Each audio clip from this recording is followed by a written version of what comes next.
పిల్లలకి కానీ అందరికీ కూడా మీ సర్వీసెస్ ఇంకా ఒక సిస్టమేటిక్ వేలో చేసి టెక్నాలజీని కూడా అనుసంధానించుకునే విధంతో ఈరోజు మీ అందరికీ కూడా 5G స్మార్ట్ ఫోన్స్ని అందించడం జరుగుతుంది.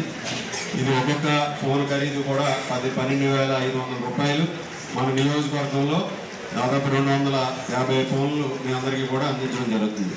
ఇందులో భాగంగా ముఖ్యంగా రాష్ట్ర వ్యాప్తంగా కూడా చూసామంటే మనం 58,000 స్మార్ట్ ఫోన్ని ఈరోజు ప్రభుత్వం అందించింది 75 కోట్ల రూపాయల నిధులతో. ఆ విధంగా ప్రతి ఒక్కరికి కూడా, అలాగే ఈరోజు ఈ ప్రభుత్వం వచ్చిన తర్వాత మీరు ఏదైతే ఈరోజు ప్రతి ఒక్కరికి కూడా ఒక సుపరిపాలన అందించాలని అభివృద్ధిని సంక్షేమాన్ని కూడా అందిస్తూ మీకు కూడా సౌకర్యాలు కల్పించే విధంగా పెంపొందించే విధంగా మినీ అంగన్వాడీ కేంద్రాలు ఏదైతే ఉన్నాయో వాటన్నిటినీ కూడా పూర్తిగా అప్గ్రేడ్ చేసుకోవడం జరిగింది. కానీ మన నియోజకవర్గంలో కేవలం 10 లోపే అవి అప్గ్రేడేషన్కి అవసరమైనవి ఉన్నాయి కాబట్టి మనకి తక్కువ వచ్చింది. చాలా చోట్ల రాష్ట్ర వ్యాప్తంగా కూడా పెద్ద ఎత్తున ఈ మినీ అంగన్వాడీ కేంద్రాలని మెయిన్ అంగన్వాడీలుగా అప్గ్రేడ్ చేయడం జరిగింది. అలాగే మీ గ్రాట్యుటీని ₹1,00,000 50,000 రూపాయలు ఇవ్వడం జరిగింది. అలాగే మీ చిరకాల కోరికను కూడా ముఖ్యమంత్రి గారు పరిశీలిస్తున్నారు. దాన్ని కూడా త్వరలోనే ఈ ప్రభుత్వం అమలు చేస్తుంది.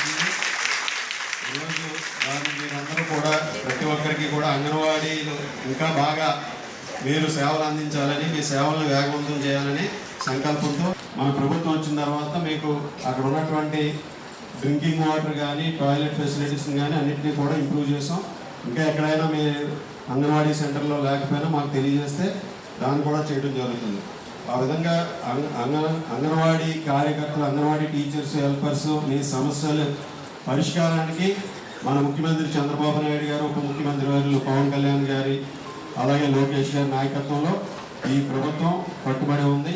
ప్రధానమంత్రి నరేంద్ర మోడీ గారు ఒక మంచి ప్రభుత్వం ఈరోజు అధికారంలో ఉంది. మీరు వీటన్నిటికీ కూడా తప్పనిసరిగా మీ సమస్యలన్నింటినీ కూడా పరిష్కరించే విధంగా కూడా చేస్తుంది.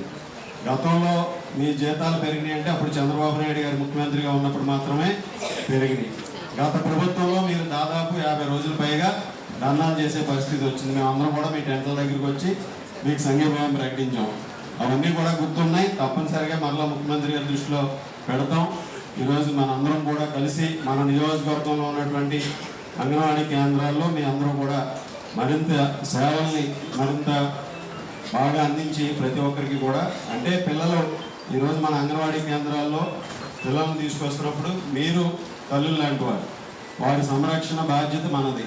అదేవిధంగా వారికి టీచింగ్ చేయడం కానీ ఇవన్నీ కూడా తల్లుల తర్వాత తల్లులుగా మీరు వారిని తీర్చిదిద్దడంలో మీ పాత్ర ప్రాముఖ్యంగా ఉంటుంది. కాబట్టి మీరందరూ కూడా అంగన్వాడీ సెంటర్స్లో ప్రభుత్వం కల్పిస్తున్నటువంటి సౌకర్యాలు అవన్నీ కూడా వినియోగించుకుని మన సేవల్ని మరింత విస్తృతం చేసే విధంగా, మరింత మెరుగ్గా అందించే విధంగా కూడా మీరందరూ కూడా సహకరించాలని ఈ సందర్భంగా తెలియజేసుకుంటున్నాను. అలాగే ఈ సందర్భంగా మిమ్మల్ని అందరినీ కూడా కలవటం చాలా సంతోషం. తప్పనిసరిగా మన నియోజకవర్గంలో ఏ సమస్య ఉన్నా మీ సమస్యలన్నింటినీ కూడా పరిష్కరించడానికి కృషి చేస్తాం. ఒక కుటుంబ సభ్యుడిగా భావిస్తున్నాను. మీ సమస్యలు ఏదన్నా సరే నా దృష్టికి తీసుకురండి, తప్పనిసరిగా వాటిని పరిష్కారానికి కృషి చేస్తారని ఈ సందర్భంగా తెలియజేసుకుంటూ, అదేవిధంగా ప్రభుత్వం లక్ష్యాలకు అనుగుణంగా మనందరం కూడా పనిచేయాలి.